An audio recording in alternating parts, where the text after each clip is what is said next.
অভি একটি বাড়ি একা বসে ড্রিঙ্ক করছিল। হঠাৎ সে মোগানের পরিচিতি কণ্ঠ শুনতে পায়। মোগান তাকে বোঝানোর চেষ্টা করে যে সে যা করেছে সব অভির ভালোর জন্যই করেছে। মোগানের যুক্তি ছিল অভির উন্নতির পথে বাধা তার পরিবার, তাই তাদের মরতে হবে।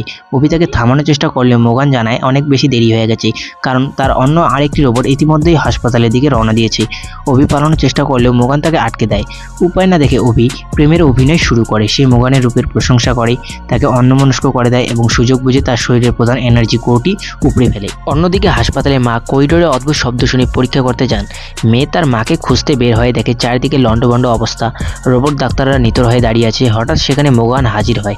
সে একজন নার্সকে হত্যা করে রুমের চাবি নিয়ে বাচ্চার নার্সারি রুমে ঢোকে। মা কোনো মতেই মোগানের আগে ঘরে ঢুকে বাচ্চা নিয়ে পালানোর চেষ্টা করেন।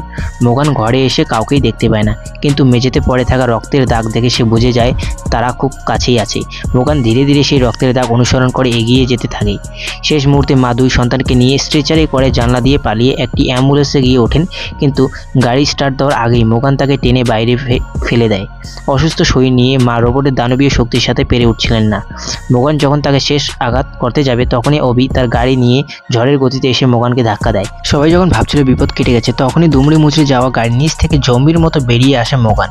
সে মায়ের উপর ঝাঁপিয়ে পড়ে, তার ঘাড় টিপে ধরে এবং পাশ থেকে একটি লোহার ধারালো পাত তুলে নেয় চূড়ান্ত আঘাত করার জন্য।